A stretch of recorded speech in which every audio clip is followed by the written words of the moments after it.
It wasn't too long ago that if there was a critical incident or situation, the city really had no means of getting the word out to the public about an emergency except perhaps going door to door or utilizing conventional media. And that obviously isn't the fastest way to go.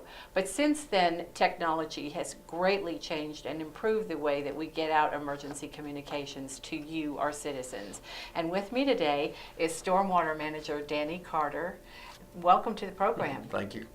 Thank you so much for joining us today. Danny can share a lot of information with us on the CodeRED system, which is what we're going to be speaking about today. Okay. Well, back in 2008, the Board of Directors approved CodeRED. Prior to that, we didn't have any way to communicate with the citizens unless we went door to door, like you mentioned, or via telephone if we could contact them.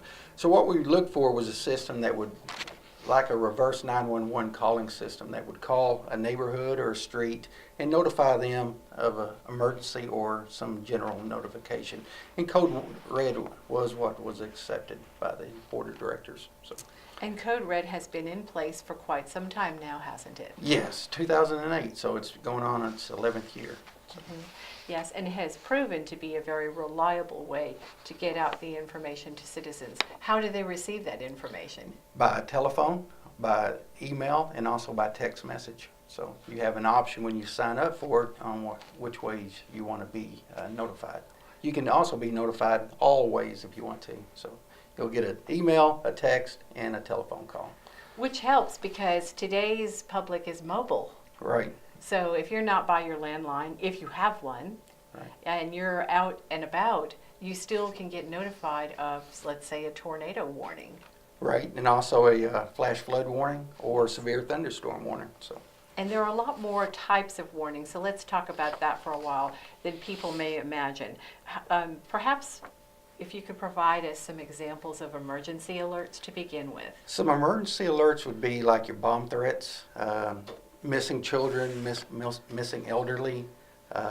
Be on the lookout for a certain individual, a suspicious person in your neighborhood, stuff like that would be your emergency And alerts. as an aside, if you get that emergency alert, the city tries to be mindful about not alerting the general public if the danger or the potential danger exists just for a certain area. So how do we handle that? Right. With the system, you can create a polygon around the area that you want to be notified. Anyone that's within that polygon will be notified via telephone, text message, or email. So you're saying the message can be targeted? Yes. And that way, there are a lot of citizens who may not be involved in that particular potential danger. They're not going to get the phone call or No, text. We're not wasting their time. We do have the option to do an all call, which will call every telephone number within the area. But usually it's a targeted area for emergency alerts like Right. that. Yes, especially we've had some real-time situations like that where a SWAT team was in a certain area, a hostage situation even. Right. You never know, but the people in that particular area would be greatly benefited by CodeRED. Right, they would be. Mm-hmm. And what are some examples of non-emergency alerts that the city might issue? That would be like during the holidays for the for the trash service pickup, because they may not be able to pick it up on that holiday, so it may be the next day. Water main breaks, water boil alerts, and stuff like that. Just non-essential emergency stuff. Right. It may be inconveniences to citizens that we can avoid by giving them these non-emergency notifications. Right. Make their lives a little easier. It does. Okay. Well, let's go on to the weather warning alerts because that can sometimes pose a very serious situation for a community. And when you do sign up for CodeRED, you do have to sign up, or you got the option to sign up for the weather warning. If you don't put the checks on there, you won't get those warnings. So it is something that you have to sign up for when you get into CodeRED if you want those alerts for tornadoes, for severe thunderstorms, and also for flash floods. So why is it that you have to opt in to these types of weather warnings? That's just how it's set up on the program, because the CodeRED is in conjunction with the weather warning. So you can sign up for Code Red, but it gives you that option for the weather alerts also. Right, it gives the choice up to the resident Right. as to whether or not they want those. Right. Because those types of alerts are going to happen day or night. It could be in the middle of the night, but that's a good time to get an alert though when you're sleeping and your telephone goes off and lets you know that there's a tornado in the area or, you know, severe thunderstorms coming. Right. Mother Nature isn't necessarily going to call at a convenient hour. Right.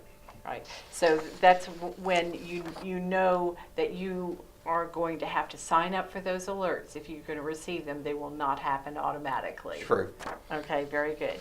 So let's get to the Code Red sign up. How do you go about doing that? Well, the easiest way is to go to the city's website at www.cityhs.net, and like behind us here, you can see on the left-hand corner down at the bottom, it's fixing to switch here, and it'll give you that option to click on it and to follow the icon to sign up.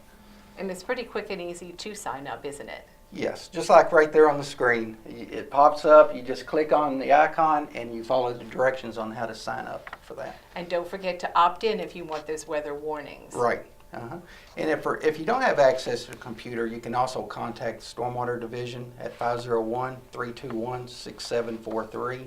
That's 321-6743, and we can do it by telephone also. Oftentimes you get those requests for sign up right after a big weather incident. Yes, we do. So, and it's easy for us to do.